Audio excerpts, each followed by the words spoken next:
Bapa di sorga, terpujilah namamu dari kekal sampai kekal. Kiranya channel ini menjangkau banyak jiwa-jiwa untuk kemuliaan namamu. Dan berkatilah setiap orang yang telah mendukung channel ini. Di dalam nama Yesus hambamu berdoa. Amin. Judul kita pagi hari ini adalah generasi hebat.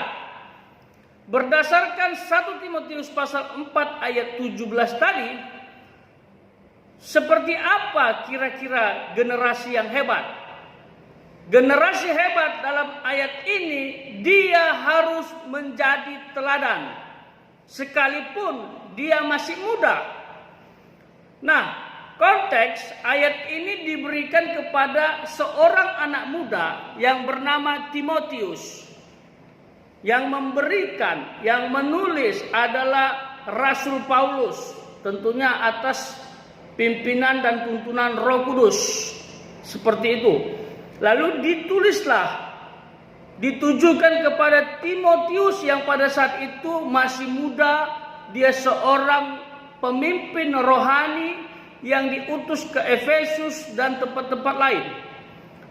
Lalu Rasul Paulus memberikan nasihat, supaya Timotius menjadi teladan dan tidak dianggap rendah oleh siapapun. Ini pergumulan dan tantangan untuk setiap anak muda. Apakah kalian bisa seperti Timotius? Dapat menjadi teladan, tidak dipandang rendah? Jawaban dari Mister bisa, tergantung kamu nak. Tergantung kamu. Banyak kok anak-anak muda yang sangat dihormati oleh orang-orang tua. Barangkali karena kebijaksanaannya dalam berbicara. Barangkali dalam kerohaniannya lebih baik dari orang lain. Tapi intinya, generasi hebat harus bisa menjadi teladan.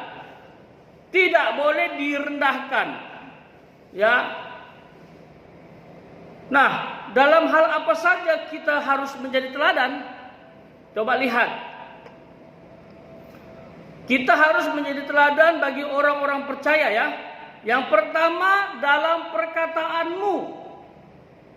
Generasi atau anak muda yang hebat itu harus dapat dinilai dari perkataannya. Engkau bisa menjadi teladan, engkau tidak direndahkan, itu bisa dari perkataanmu terjadi. Kalau perkataan itu berkualitas, perkataanmu itu beribawa, mengandung firman, tidak suka mengumpat, tidak suka menjelek-jelekkan, tidak suka memaki, bahasa kotor. Mister pikir itu awal yang baik untuk kamu diteladani, untuk kamu tidak direndahkan.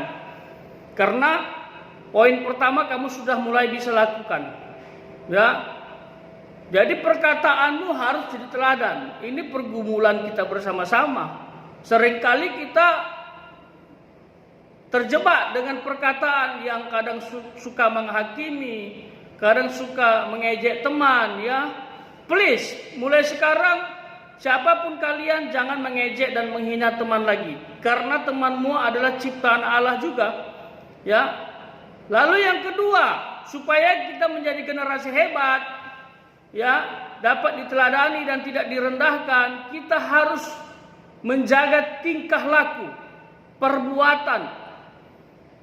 Perbuatanmu harus kamu jaga nak, supaya kamu dapat menjadi teladan dan tidak direndahkan. Tingkah laku seperti apa? Tentunya tingkah laku yang menerapkan kebenaran firman Allah. Seperti itu. Tingkah lakumu enggak menjadi batu sandungan buat orang lain. Orang lain diberkati pada saat melihat sikap dan perbuatanmu. Seperti itu. Perkataannya sudah bagus, tindakannya bagus, suka membantu orang, menolong orang.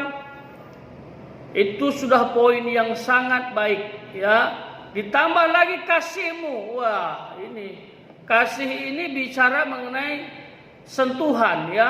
Ini bicara tentang kenyamanan. Jadi kalau ada orang di sekitarmu karena kasihmu, mereka bisa nyaman. Dan bahkan mereka bisa melihat Kristus di dalammu karena kamu punya kasih. Kasih itu sabar, ya. Kasih itu suka mengampuni, seperti itu. Tidak cemburu dalam arti tidak iri hati, tidak benci, itu kasih. Ya, kasih itu suka memaafkan. Ya, kasih itu ikhlas, seperti itu. Jadi belajarlah untuk mengasihi temanmu sekalipun berbeda dengan kamu. Ya. Manusia mana yang nggak pernah melakukan kesalahan? Pasti semua orang pernah. Jadi tatkala ada kesalahan yang dilakukan oleh sahabatmu, temanmu, jangan langsung menghakimi. Maafkan dia, ya. Kasih itu penting. Dan berikutnya kesetiaanmu. Ya, kalau kalian memang mengatakan bahwa aku pengikut Kristus, aku anak Tuhan yang setia, tunjukkan. Kesetiaan itu artinya kamu tidak pernah berpaling. Ya, yang namanya kesetiaan itu tidak mendua hati. Ya, kalau kamu percaya Tuhan, ya Tuhan saja. Tidak usah dikombinasikan dengan dukun, dengan orang lain yang tidak sesuai dengan firman Tuhan. Ya, kalau mengandalkan Tuhan di sekolah, andalkan saja. Kalau kamu dari awal hidup jujur, hidup takut akan Tuhan, menjauhi kelaliman, menjauhi kecurangan, ya setia, lakukan terus. Itu namanya kesetiaan. Oke? Dan sekali Yesus, tetap Yesus. Jangan pernah ingkari dia, jangan pernah permalukan dia melalui kehidupanmu. Itu setia. Kenapa demikian? Karena Tuhan juga setia. Kata setia itu berarti Tuhan selalu ada beserta kita kemanapun kita pergi. Apakah kamu juga selalu memikirkan Tuhan? Apakah kamu juga selalu bersama Tuhan? Kalau itu terjadi berarti kamu tergolong orang yang setia. Dan terakhir, harus menjadi teladan dalam hal kesucian. Makanya anak-anak muda harus menjaga pergaulannya. Biasanya pergaulan ini bisa membuat mereka terjebak sehingga tidak lagi bisa menjaga kesucian.